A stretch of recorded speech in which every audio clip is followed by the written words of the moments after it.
Hey everybody, I'm Joey with RedMeatLover.com and we're spending the weekend here at Q in the Lou. So follow me and let's turn up the tasty.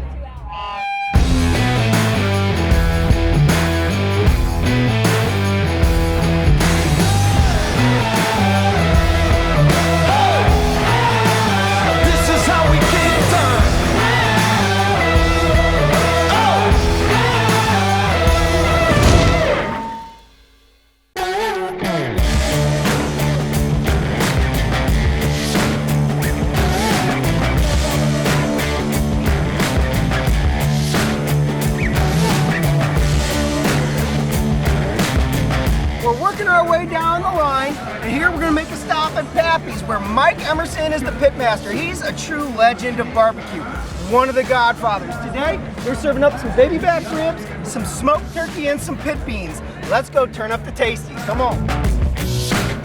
How you doing today? Brother, life is good. We got all my buddies here in my hometown. Yeah. And, weather's cooperating, the Cardinals are playing, and got lots of good red meat. Yeah, absolutely. So what are you cooking up today for the masses? We're actually doing our ribs that we've kind of been known for. And, then we got a little sleeper that we do. It's we do a smoked turkey breast. Okay. That really surprises people. The way we started doing that at the store was we're on a college campus and the girls were giving us a hard time about coming to Pappys. We needed something a little healthier for them. So that's absolutely. where it came from. Yeah, they. I didn't know what it means, but the girls came in and said that we were personally responsible for the freshman 15. Ooh. And I'd never heard what it was. And so I had to ask my son, and I didn't want to be a boy or girl. I don't want to be responsible for that. You don't want to be responsible for that. Yeah. So I know you've been really successful in the business. I kind of considered like a godfather of barbecue here in St. Louis. Can you tell us a little bit about, you know, something that really keeps you? I mean, I know you've been doing it a while, but what keeps you in the business? What do you really love about what you do? You know, to this day, it doesn't matter where I drive, what country, whatever.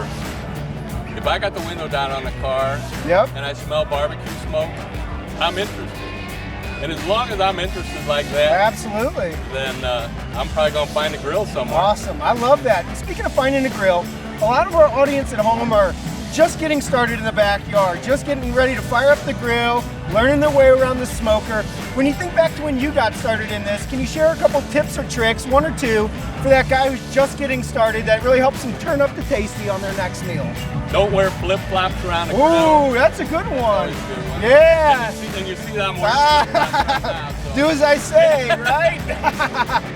Well, that's awesome. I really appreciate you spending a few minutes here with us today. No, thank you. I appreciate you guys being here. This is what, you know, you being able to spread the barbecue gospel helps all of us. So. Yeah, well, I also just want to really acknowledge you for your success. Thank and wish you continued growth. Not down here. No, that's all right. That's part of the barbecue. But right back here in the pocketbook and success. Thank you so much, brother. I appreciate you. Let's check out Memphis BBQ Company, which despite the name is actually from Mississippi. They're cooking up thousands of pounds of ribs and some pit beans. Let's go check them out. Can you tell us how many slabs of ribs or how many pounds are you guys smoking today? We're doing about, let's see, 450 pounds of ribs right now. Wow. So, and over the whole event, we'll do about 2,500 pounds. Woo, 2,500 pounds of ribs. That sounds like heaven. I saw you guys got quite the operation going on earlier. You got a well-oiled machine. How many of these events do you do every year? We do 3 of these type events every year. Plus, we're always doing something for the community or catering or whatever. You know, we're always moving, so we've done it a few times. Absolutely, man. Well, I see you have a hell of a smoker right here behind you. Can you give us a peek inside? This is our old hickory pit. I'm telling you, it is a machine. It takes all the guesswork out of it. Everything's perfect every time. All right. Look inside here.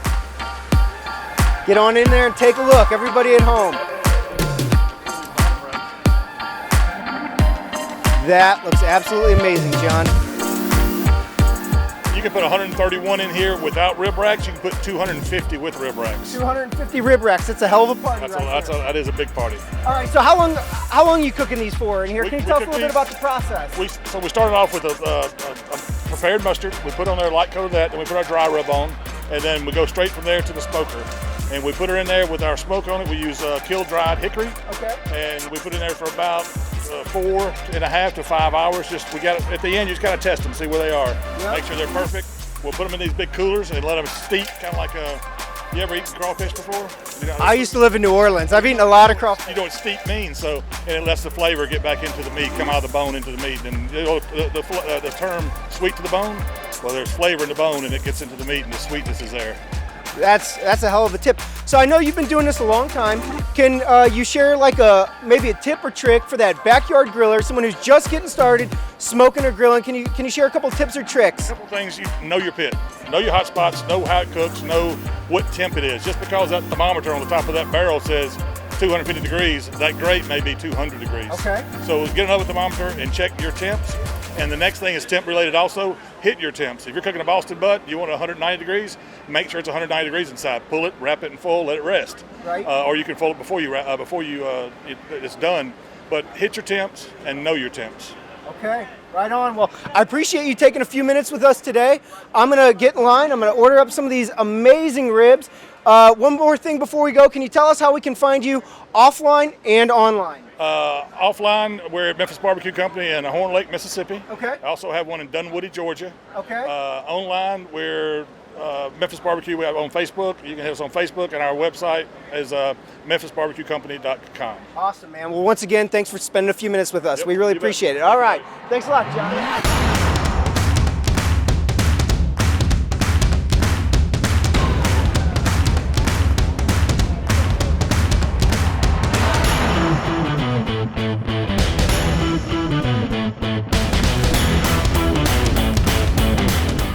Now we're gonna check out GQ Championship BBQ. They're based out of Denver. Today, they're serving a brisket, slaw, and some jumbo chicken wings. Let's see how it tastes. Now look at that amazing smoke ring right there on the outside, and check out that bark right there at the exterior. That's one of my favorite parts. That's where all the tasty hides. Let's check it out.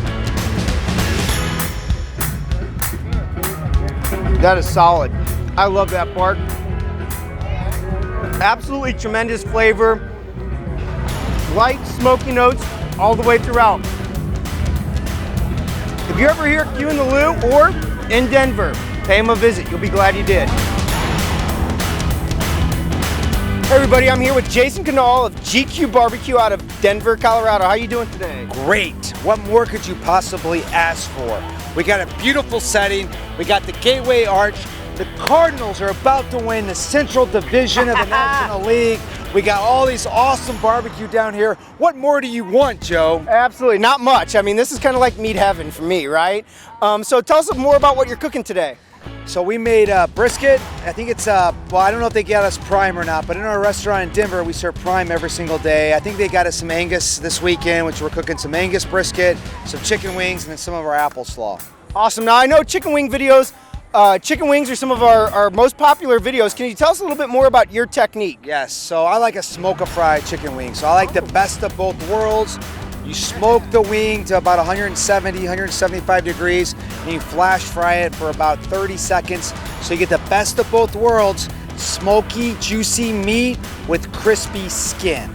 Yeah, and that's exactly what it was. We've been into that. We tried some of the brisket, and it was truly tremendous. So you look pretty young. Can you tell us a little bit about how you got into this world of barbecue? So I'm 43, so that's nice of you to say that. You look young. My hairline is only like 65. Come on, Jason, you're being too kind. So I'm 43, I'm from St. Louis. I lived here until I was about 30 years old. I teased Mike Emerson and Mike Johnson that I never would have moved away had they opened up their restaurants while I lived here. So when I lived here, there was no Sugar Fire, there was no Pappys. I moved away to California. I used to eat bandanas all the time here. I love bandanas. I thought bandanas was great. So I moved to California. I found a place I like a lot then. I was there for about a year and a half, moved out to Denver, Colorado, and I would go to all the different places and I would find a place that was great the first time. I go back the second time and I'd drive 30, 45 minutes for a place and it would miss the mark. It was inconsistent. It wasn't horrible, it was just inconsistent. Now, fast forward 8 years later, that's not the case. We have 8 or 9 places out in Denver that are absolutely fantastic, and I would put them up against 8 or 9 places in any city in the United States. But back then, that wasn't the case. So I stumbled across the Kansas City BBQ Society and became a certified barbecue judge, started judging professional contests, After doing that for a year or two, I got into contests, started competing. We did really well the last couple of years of doing it. After 5 or 6 years, I got to meet a lot of these really successful competition cooks that had these highly successful restaurants. We got to talking about the business side of it, and I thought if they could do it, I could do it too. And so that gave me the courage to actually do it out in Denver.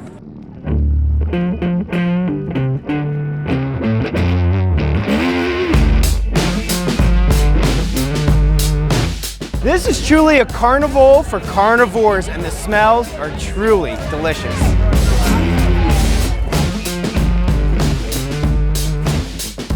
Joe's Kansas City is also here too. This is an icon in Kansas City that opened its first location from a gas station. They're doing some pork belly, burnt ends, and turning up the tasty with some pork rinds. Let's go see what they're cooking.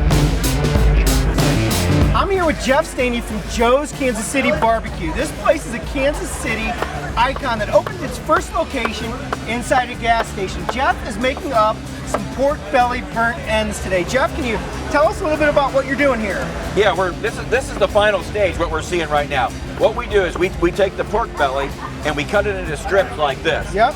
And then we season it. And so what that does, it gives us a lot of surface area. So we season them and smoke them for about 2 hours. And I'm gonna get him a pan so we can sell some of these. Absolutely. Okay. Looks phenomenal. We season them and then we smoke them for about 2 hours.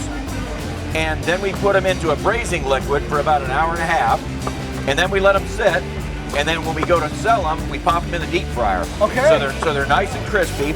What I like about them is we've got 4 crispy edges, yes, and then we've got soft edges on the inside. So you get crunch and you get unctuous goodness right there. Absolutely. Now and then we season them again a little bit, and then we toss them in our we've got a sweet hot barbecue glaze. It's sort of a competition glaze that we do. This is truly meat candy right here. It really is meat candy. It's nice and fatty. It's got a lot of really good flavor. Yep. And when we get done smoking, braising, and frying, it's a wonderful product. It looks it and smells it for those of you at home. So can you tell us how many pounds of pork belly burnt ends are you cooking and serving this weekend? I think we're going to do about 2,000 pounds. I think we did about 500 pounds last night, probably about 1,200 pounds today, and about 700 pounds tomorrow. Maybe about 2,500 pounds. Oh my goodness. It's a great crowd. It's a great venue. We're having a ball. Yeah, absolutely. I know you're really busy, but I have one final question. A lot of our viewers at home are first-time barbecuers, smokers, grillers, you name it. Can you share with us 1 or 2 tips or tricks for that guy who's just starting out in his backyard, getting ready to fire up the grill for the first, second time? Yeah, I think one of the most important things you can do in barbecue, I think the dry rub and the spices are the most important thing. I think you don't want to use too much smoke on your food, and you want to have a really good dry rub. So dry rubs to me are what make, and I think it really makes Kansas City barbecue unique, or maybe different a little bit from Texas. And the Texans, they like to they'll brag that they put salt and pepper on it. Salt and pepper, right. I think we've got a little more culinary ability here in Kansas City, so we're actually not challenged by those other spices. So we put the right blends on all of our different meats, and I think that's the most important thing. And don't over smoke your food. Don't over smoke it. The smokiest food doesn't win. The smokiest food doesn't taste best.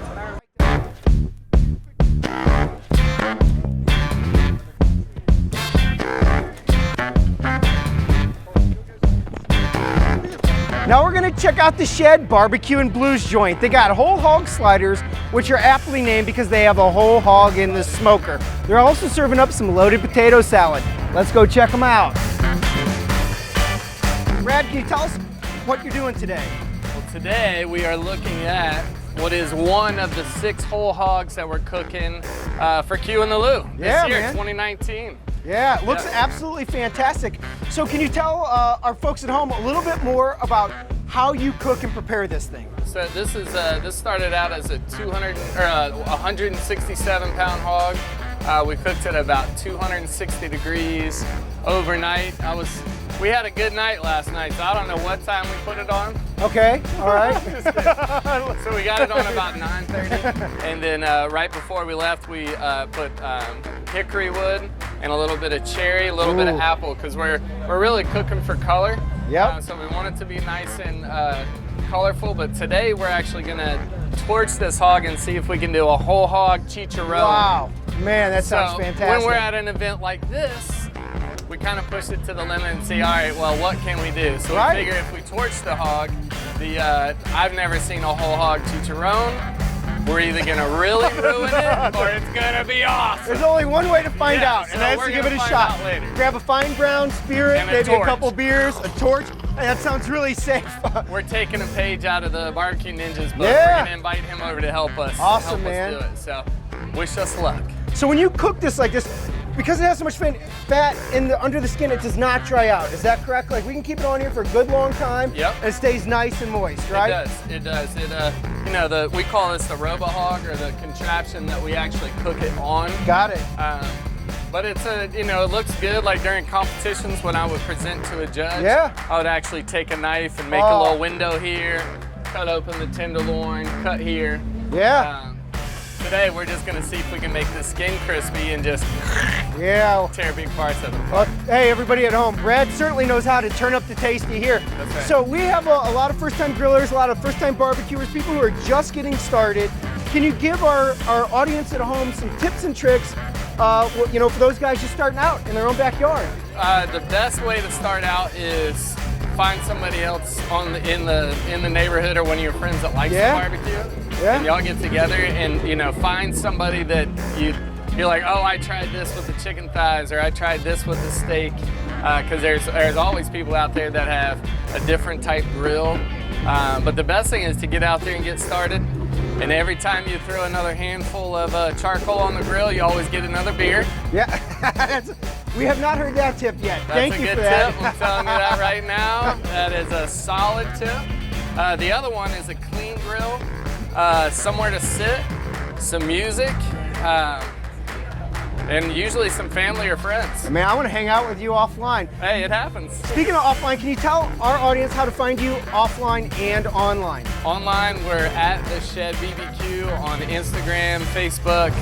Pay attention to what we're doing. We've got a saucery where we make seasonings and spices for other people. We're always doing something fun.